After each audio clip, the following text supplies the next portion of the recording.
an incredibly heavy, really complex, and just uncompromising text on the table today. Welcome to the show. Thanks for having me. This is definitely going to be an intense one. Yeah, it really is. Before we map out the specific architecture of today's deep dive, please take a second to hit that like button and subscribe. Right. It is the single best way to ensure we can keep bringing you these really in-depth, long-form analyses week after week. Exactly. So today we are opening up a 2026 release that has sent absolute shockwaves through its target demographic. No massive shockwaves. The book is titled Karen Whistle, The Resentment, Hate, Lies, Suicidal Empathy, and Hysteria Flywheel. And it's by an author named Conrad Riker. It's quite a title. It is. Yeah. Now, if you consider yourself an advocate for men's rights, or, if you are plugged into the broader conversations happening within the manosphere, this specific analysis is tailored directly for you. Yeah, Riker's stated goal in this text is basically to provide a comprehensive, red-pilled roadmap. Right. He wants to help you understand the foundational history of modern Western institutions, specifically how they functioned, according to him, before they experienced what he calls a complete ideological capture by feminists and Marxists. And we should mention right up front, if our breakdown today hooks you and you want to examine the primary source for yourself, you can go check Amazon Kindle and Google Play Books right now to buy the ebook. Yep, it's available there. And for those who want to follow the author's ongoing dispatches, you can find him at the handle at Conrad Riker on Substack. So we're essentially dealing with a text that functions as, well, it's both a philosophical diagnosis and an escape manual. An escape manual, yeah, that's a good way to put it. But before we get into the actual mechanics of that diagnosis, we absolutely need to establish a very firm boundary for you, the listener. A crucial disclaimer. Exactly.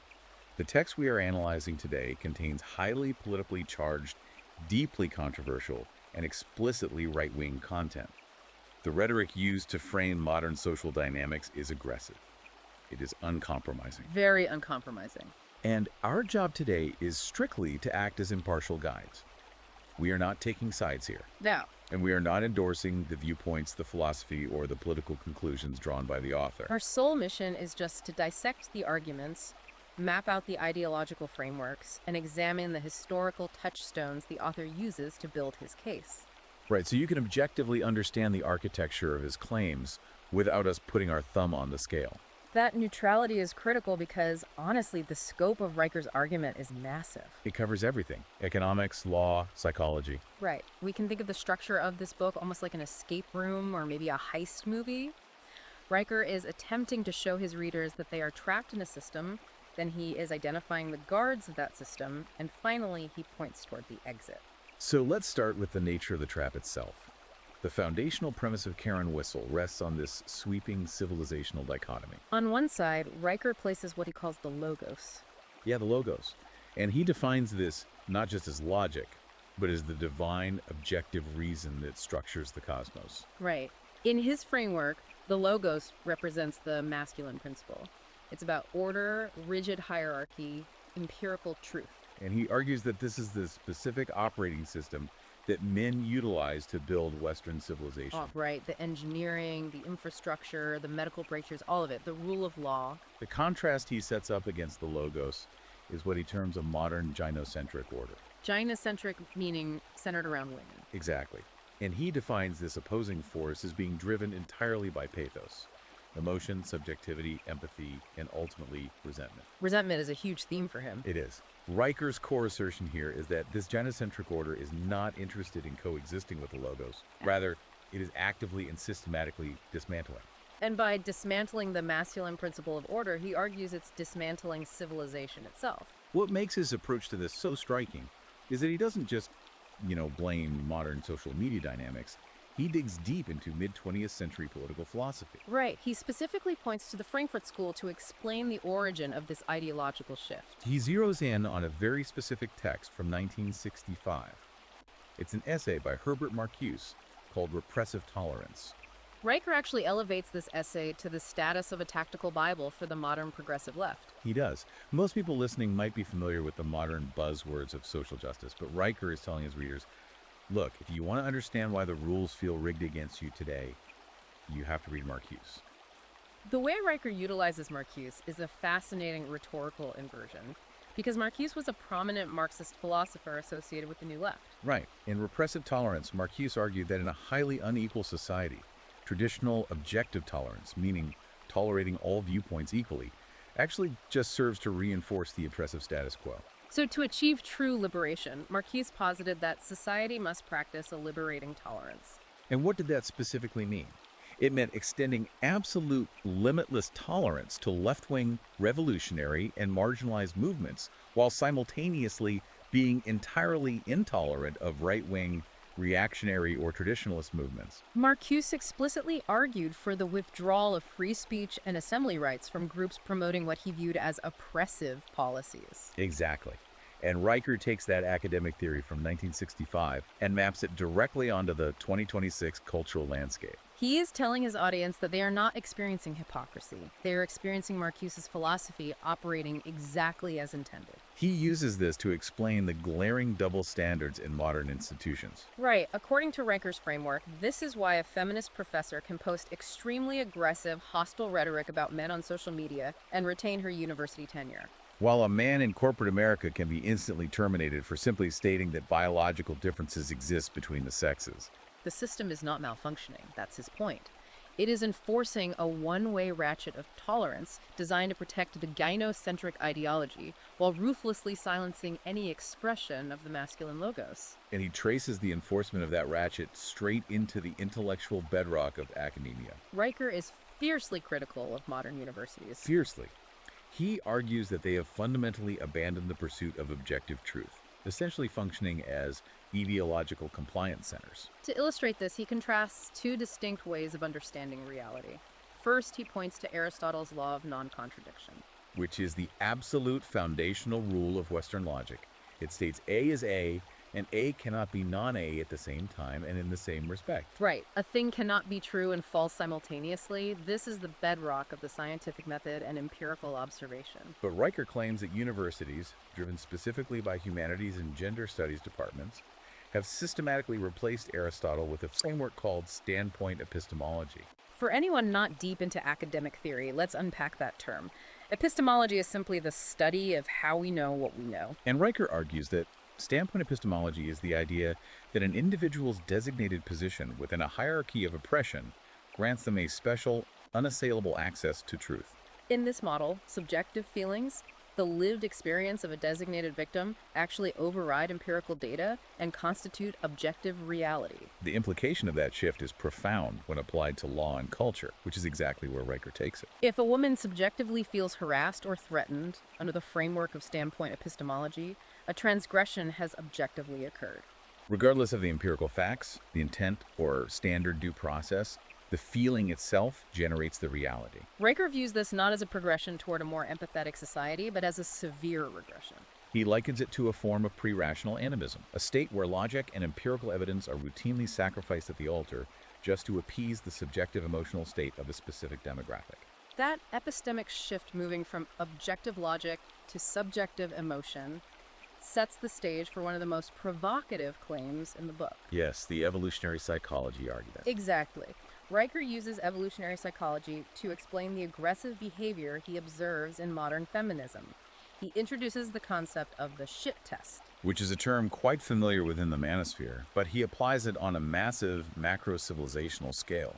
In evolutionary psychology models, the theory often posits that women are biologically wired to periodically test a man's strength, emotional resilience, and ability to maintain boundaries. The evolutionary purpose of this test is to ensure the man is a capable protector who won't crumble under pressure. And Riker extrapolates this interpersonal dynamic and applies it to modern cultural movements. He posits that much of the irrational demands, the manufactured outrage, and the hysterical rhetoric of modern feminism is, on an unconscious biological level, a massive evolutionary test directed at the masculine structure of society. The unconscious question being asked is, are you strong enough to enforce reality? Are you strong enough to say no? The tragedy of the modern West, according to Riker, is that Western men have collectively failed this test. Rather than standing firm in the logos and enforcing boundaries, he argues that men have apologized, acquiesced, and continuously yielded ground. Because society failed to provide that strong, unyielding masculine no, Riker claims that women have unconsciously lost respect for male authority. He argues that this lack of resistance is what causes the demands to become increasingly irrational and disruptive. Ultimately leading to the crumbling of civilizational stability. If the failure to maintain the logos is the trap, then we need to look at how the gynocentric system actively polices its boundaries. Which brings us directly to the title of the book, Karen Whistle, and how Riker defines the Karen. He does not treat this term as a joke. Not at all. He strips away all the internet meme culture surrounding the Karen, the viral videos of women complaining about expired coupons, and he elevates the archetype to the status of a brutal political enforcement mechanism. The language he uses here is incredibly dark. He refers to the Karen as the capo of the gynocentric gulag. To fully grasp the weight of that comparison, a capo was a prisoner in a Nazi concentration camp who was assigned by the SS guards to supervise forced labor or carry out administrative tasks. It is an extreme historical parallel. Very extreme. And Riker uses it to argue that the Karen operates as a low-level, decentralized informant. She is the neighborhood hall monitor, the HR busybody, the HOA enforcer, whose entire societal function is to keep the totalitarian machinery humming by reporting wrongthink and utilizing her emotional state to summon institutional violence against men. Riker details exactly how this enforcement operates through what he calls the syllogistic anatomy of the shriek. He contrasts classical debate with the weaponization of the Karen whistle. An argument, built on the logos, requires a logical progression from promises to a conclusion. It requires the rational assent of the listener's mind. You have to persuade someone. The whistle, however, the high-decibel shriek of manufactured performative outrage, is designed to bypass the rational mind entirely. It skips the premise and the argument, proceeding straight from an emotional state to a demanded consequence. And that consequence is almost always the complete social and economic destruction of the target. He describes it almost like an acoustic biological weapon. He points out that biologically, the human ear has no eyelid. You cannot instinctively block out a high-pitched hysterical scream. It hits your nervous system immediately, triggering a stress response. Historically, the only defense against that kind of sonic emotional attack was physical distance. But Riker argues that modern technology has completely removed distance as a defense. Social media algorithms, which are explicitly designed to optimize for outrage, negative emotion, and engagement, act as massive amplifiers for the whistle. The digital architecture of platforms like Twitter or TikTok essentially mainlines the Banshee's wail directly into the cultural bloodstream. Because that specific frequency of hysteria generates billions of dollars in advertising revenue. Riker grounds this theoretical framework in highly specific, recognizable cultural touchstones. He points to viral incidents that most of his target audience will immediately recall. He dissects the infamous Screaming Girl incident at Yale University, where a student was filmed screaming hysterically at a professor who was calmly trying to discuss the logic of Halloween costume guidelines. He brings up incidents like the woman who called the police on an African-American man for barbecuing in a park. Riker insists that society makes a fatal error by dismissing these as isolated, embarrassing emotional meltdowns or mental health crises. Right. He views them as highly effective public exorcisms of logic. When the Karen blows the whistle, she is invoking the deputies of masculine power. She calls the police, she summons corporate management, she tags the CEO on social media. She's directing the physical and institutional force built by men to act as a weapon against the masculine principle itself. She summons the authority, watches the punishment of the target, and derives a massive dopamine hit of moral superiority and power. It is an exercise in asserting dominance over reality. And this weaponization of emotion finds its most potent, formalized institutional expression in corporate America. Riker dedicates a significant portion of his analysis to dissecting the modern human resources department. He synthesizes how HR operates, likening it less to an administrative function and more to a religious inquisition. To illustrate this, he dissects the highly publicized 2017 case of James Damore, the software engineer fired from Google. For context, Damore wrote an internal memo citing peer-reviewed evolutionary psychology and biological research to suggest that differences in personality traits and interests might partially explain the gender disparity in the tech industry. It was an argument grounded entirely in empirical data and the logos. But Riker points out that the institutional response was not a logical counterargument. Google did not produce a white paper refuting his data. Exactly the opposite. The response was the whistle. Employees declared they felt unsafe simply being in the same building as the memo. Riker notes that the corporation didn't point to a specific objective violation of a behavioral policy, They cited a violation of values and terminated him. Riker categorizes this as the corporate capitulation algorithm.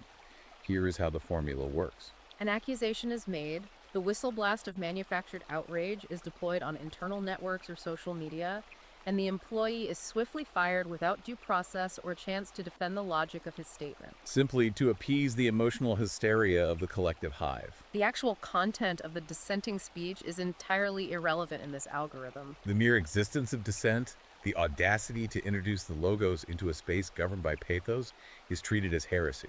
And the HR department serves as the mechanism that delivers the heretic to the flames, effectively cleansing the corporation of any masculine resistance. This systemic purging of male resistance relies on a profound psychological mechanism that Riker diagnoses as suicidal empathy.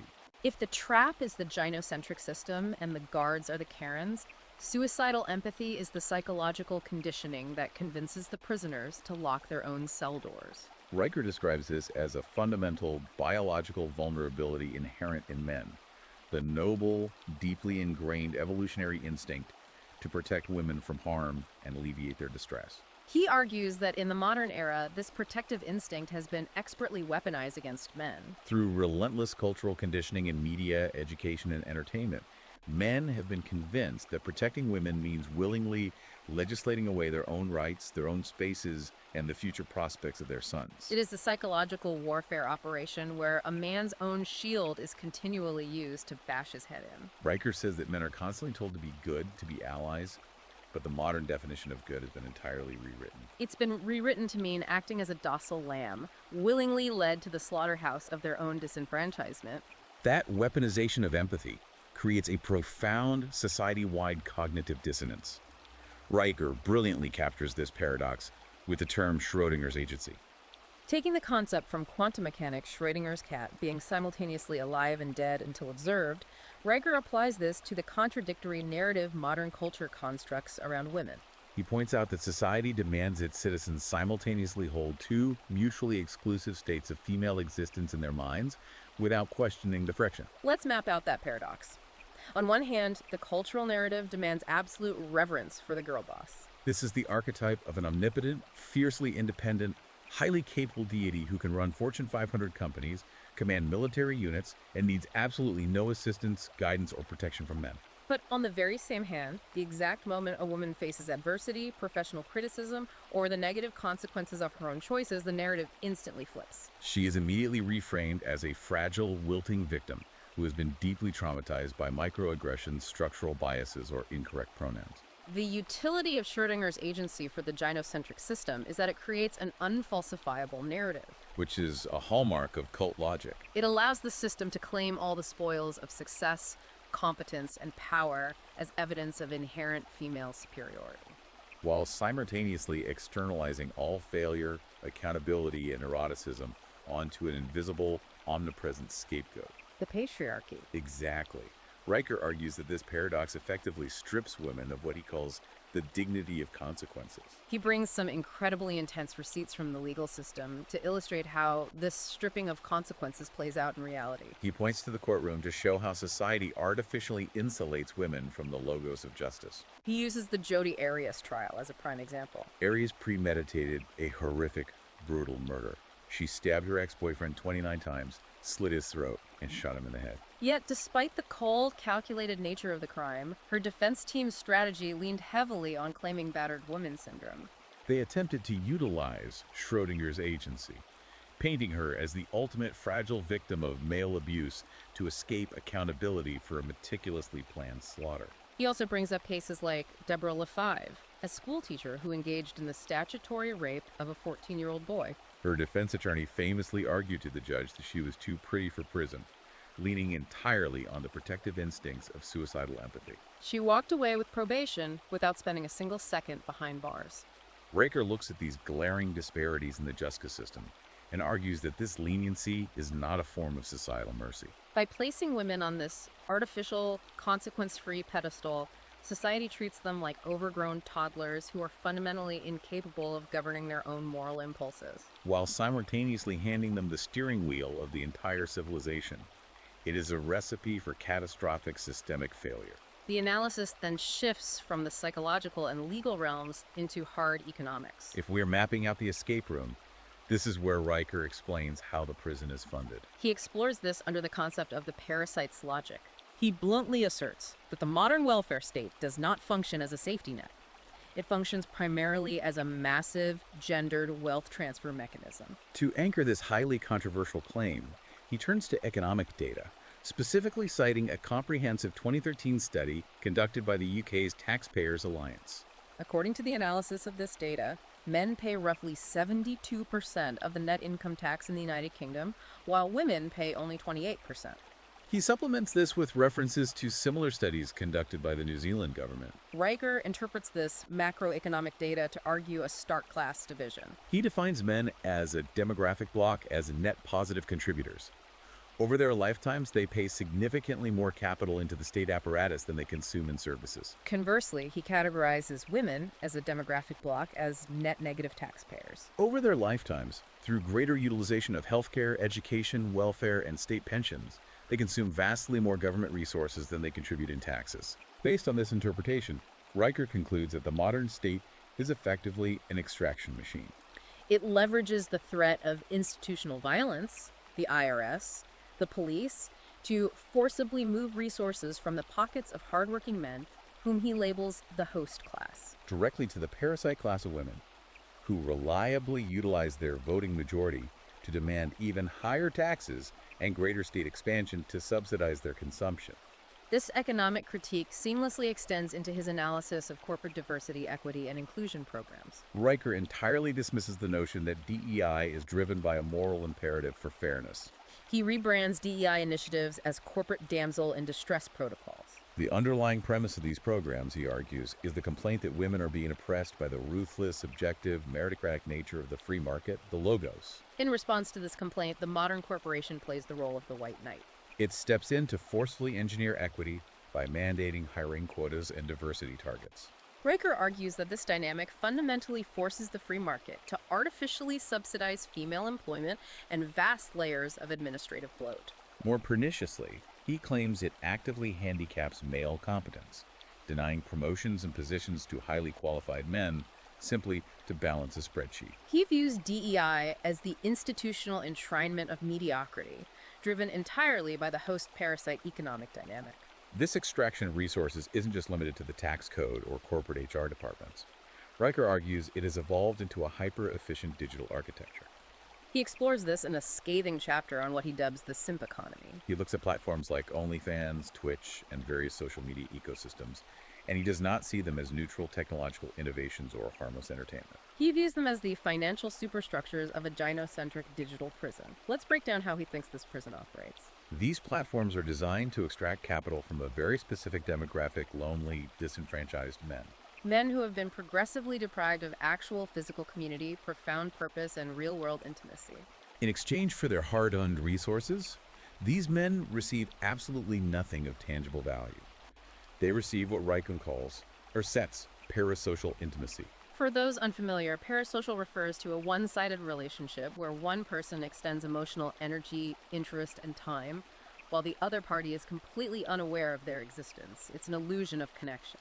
It is a brilliantly engineered economic engine fueled entirely by the desperation of men relegated to the bottom of the modern sexual and social hierarchy. They are continually transferring their wealth to women who offer them nothing but digital pixels and the simulation of attention in return. Riker urges his readers to wake up and break out of this digital estrogen loop. He advises men to view their smartphones not as communication devices, but as highly advanced personal hypnotists. These devices are meticulously programmed to stroke the amygdala, keeping men docile, continuously agitated, and systematically financially drained. Riker argues that this docility isn't just a byproduct of technology, it is actively programmed into men from childhood. This brings us to his chapter on the war on boys. Riker claims that the modern public education system is not a place of intellectual development, but rather a factory explicitly designed to geld the male spirit before it can mature into a threat to the gynocentric order. He focuses on the physical reality of the modern classroom. Schools require children to sit perfectly still in a sedentary, highly structured, feminine-conforming environment for up to 8 hours a day. When young boys naturally exhibit the kinetic energy, rough and tumble aggression, and physical drive inherent to their biology, the system does not accommodate them. It doesn't give them more recess or hands-on learning. Instead, the system pathologizes their natural behavior. He argues that we diagnose boys with ADHD at astronomically higher rates than girls, entirely treating male biology as a psychiatric disorder. And the solution is to drug them. We mandate powerful stimulants like Ritalin and Adderall. Riker views this pharmacological intervention as a literal chemical castration of the nascent logos. The ultimate goal of the education system, in his view, is to take potentially dangerous, highly energetic future protectors and chemically suppress them until they become compliant, medicated drones. Drones who will grow up to quietly pay their taxes to fund the matriarchy without ever developing the spirit required to question the narrative. This trajectory of pathologization and suppression leads us to what is undoubtedly the darkest, most controversial, and ideologically extreme section of the text. Chapter 8, which Riker deliberately and provocatively titles Menkampf, the rhetoric of extermination. In this section, Riker advances the argument that modern intersectional feminist rhetoric bears deeply uncomfortable structural similarities to the paranoid, eliminationist conspiracy theories of the early 20th century. Let's walk through how he constructs that terrifying parallel. He posits that if you examine the core texts of modern critical theory and simply replace the terms referring to historical oppressors with the phrase cis-hetero white men, the underlying logical framework remains completely identical to historical hate movements. The narrative requires the identification of an invisible, omnipresent demonic force, which is labeled the patriarchy. This force is blamed for all societal suffering, historical inequity, and personal unhappiness. Crucially, he points out that the concept of the patriarchy is structurally unfalsifiable. If a man attempts to defend himself or deny the influence of this invisible system, his denial is immediately cited as definitive proof of his inherent privilege and the patriarchy's insidious existence. Riker argues that when a society adopts an unfalsifiable narrative blaming a specific demographic class for all its woes, the ultimate logical conclusion of that rhetoric is never equality or reconciliation. The endpoint is always exclusion, systemic dispossession, and ultimately elimination. He refers to this escalating process as the bio-Leninist flywheel. We need to pause and explain that terminology. Bio-Leninism is a dense concept. Leninism historically involves a vanguard party organizing the lower classes to violently overthrow the established system. By adding the prefix bio, Riker is suggesting that the modern progressive vanguard isn't organizing based on economic class, but on biology and identity. The flywheel is the self-reinforcing momentum of this process, where the specific demographic that carries the traditions of Western civilization men is systematically targeted for demographic and cultural replacement. He ties this eliminationist theory directly into his fierce critique of the transgender movement and modern demographic shifts. Riker labels the trans movement as a Gnostic death cult. To unpack that, Gnosticism was an ancient heresy that viewed the physical, material world and the human body as inherently evil or a prison to be escaped. Riker argues that by denying the fundamental reality of biological sex, the movement represents the ultimate rebellion against the Logos. It is an attempt to escape the physical constraints of reality and male biology through chemical alteration and surgical intervention. He links this philosophical death drive to the tangible reality of declining birth rates across the West. To support this, he points to a specific document, the United Nations Year 2000 Report on Replacement Migration. Riker asserts that the gynocentric culture deliberately encourages native citizens to stop reproducing, heavily promoting abortion, and a sterile life dedicated to corporate labor and consumption instead of family formation. The consequence of this, according to Riker, is that the state faces a demographic collapse. To maintain the massive tax base required to fund the welfare state and the pensions of the aging population, the government is forced to import massive replacement populations from abroad. Riker argues to his readers that this isn't some fringe conspiracy theory. It is publicly available, mathematically necessary government policy driven entirely by the anti-life, anti-logos philosophy of modern progressivism. Now, as we were analyzing this text, we encountered something truly unprecedented. We found a metatextual anomaly embedded directly within the pages of the ebook itself. In Chapter 13, which is titled The Bitcoin Citadel, and Chapter 16, The Sword of Truth, the narrative flow is abruptly broken. Embedded right there in the final published text are raw, unedited, AI-generated refusal messages. The text literally stops, and there are notes that say, I'm not going to read this content. The AI prompt rejection messages explicitly list the programmatic reasons for refusing to generate the author's requested text. The AI states that the prompt promotes hatred against women as a group, characterizing them as inherently deceptive, cruel, parasitic, and destructive to civilization. It flags the prompt because it frames feminism as equivalent to Nazism, stating the men camps comparison is a common anti-Semitic trope. It further refuses to generate content that positions men as victims of a cultural Marxism conspiracy theory, noting its links to white nationalist ideology. And it flags the prompt for promoting anti-trans ideology by describing gender-affirming care as sterilization. When you first read it, it is absolutely wild. Why on earth would the author, Conrad Riker, intentionally leave the artificial intelligence's censorship guardrails printed right there in the final published version of his manifesto? He didn't forget to edit them out. He left them in because it serves as a live-fire, empirical demonstration of his exact thesis. He is literally showing his audience, look at this. The digital architecture of the hive mind literally will not allow these thoughts to be processed, generated, or communicated. It is a profoundly effective rhetorical tactic for his target audience. He uses the AI's refusal as hard evidence that the technological and institutional systems are structurally rigged to suppress the masculine logos. It proves, in his eyes, the existence of the repressive tolerance he outlined in Chapter 1. It is a stunning, real-time collision between his aggressive ideological framework and the content moderation reality of modern platforms. By leaving those rejection messages in the text, he preemptively inoculates his readers against any outside criticism. Exactly. When the AI, or a social media platform, or a mainstream critic labels his work as hateful, misogynistic, or conspiratorial, he can just point to those very labels as proof of the Karen whistle in action.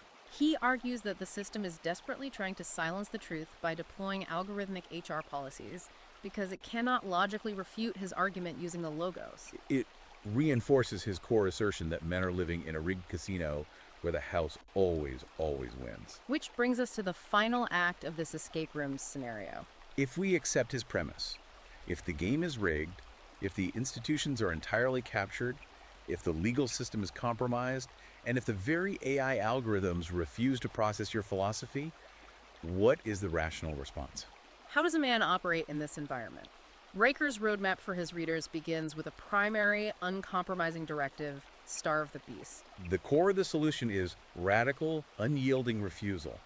He explicitly instructs his readers, do not apologize, do not negotiate. He argues that apologizing to a Karen, or attempting to explain yourself to an HR tribunal, is like putting blood in the water for sharks. It is a fatal concession. By apologizing, you validate their hysteria, and you implicitly agree that their subjective feelings constitute objective jurisprudence. He tells his audience to never, ever apologize to a system that fundamentally wants you erased. Instead, he advocates for a grand strategy of complete and total exit. To intellectually frame this strategy of exit, Riker synthesizes a famous framework developed by the economist Albert Hirschman in his book Exit, Voice, and Loyalty. Hirschman posited that in any failing organization or institution, members basically have three options. First, you can remain loyal, keeping your head down and suffering through the decline. Second, you can use your voice, meaning you can agitate, protest, or vote to try and reform the system from within. Or third, you can choose exit. You simply take your resources and leave. Riker applies the brutal math of modern demographics to prove that voice is no longer a viable option for men. He argues that because women now constitute a reliable voting supermajority across the West, and because they statistically vote for state expansion, welfare, and equity policies that disproportionately benefit them, any attempt by men to use the democratic process to vote their way out of this situation is mathematically doomed. The gynocentric state, he argues, does not view men as citizens to be persuaded. It views them as a host organism to be harvested. Therefore, reform from within is impossible by design. Exit is the only rational move left on the chessboard. So what does this exit look like in practical, everyday terms for his readers? It looks like building what Riker calls the Bitcoin citadel. In his worldview, Bitcoin is not just a speculative investment, it is the ultimate parallel institution. Why? Because it represents hard money. It represents the restoration of economic physics to a world gone mad. He argues that the entire gynocentric matrix, every welfare program, every DEI initiative, the massive administrative state, the endless foreign wars, relies entirely on the government's ability to print infinite fiat currency out of thin air. When money is infinite, reality can be suspended. When money's infinite, empathy, feelings, and hysteria can be weaponized into actual policy because the state just prints the deficit. But Bitcoin is mathematically constrained. It cannot be inflated, debased, or controlled by a committee of diversity officers or the Federal Reserve. By moving their labor, their savings, and their value out of the fiat system and into a mathematically scarce asset, Riker argues that men can build an impregnable bedrock for a new civilization. It is a space where the state cannot confiscate their wealth via inflation to fund the very programs orchestrating their cultural dispossession.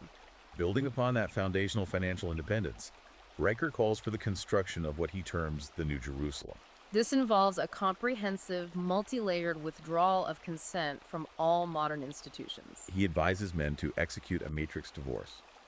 On a practical level, this means aggressively minimizing your tax liability through every legal loophole available. It means abandoning the HR-controlled corporate environment entirely in favor of the gig economy, remote work, blue-collar trades, and independent contracting where merit is the only metric. It extends into family life as well. He advocates for aggressively homeschooling children to keep them out of what he views as the state's indoctrination factories. He explicitly warns men to refuse to sign state-sanctioned marriage contracts, arguing that they are essentially rigged bets that can be voided at any time in heavily biased family courts operating without due process. And on a deeply personal, physical level, he even advocates for the simple act of lifting weights. He frames physical fitness not just as health, but as reconnecting with gravity. Gravity, he says, is the ultimate impartial judge. It cannot be shamed, it cannot be bribed, and it cannot be gaslit by a social media mob. 200 pounds is 200 pounds, regardless of your feelings. The ultimate overarching goal of this massive coordinated exit is not to violently overthrow the system, but to simply let the current system collapse under the crushing weight of its own parasitism. He draws a direct comparison to the fall of the Soviet Union. The USSR didn't collapse because of a massive military invasion from the West. It fell because competent men simply stopped believing in the state's lies.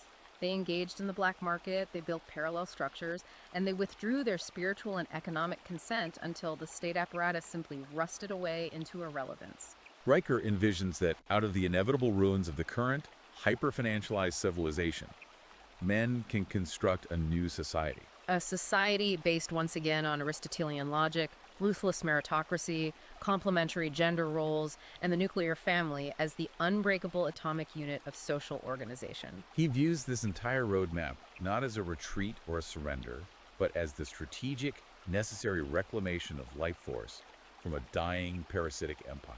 It is a sweeping, apocalyptic, and highly structured vision of the world.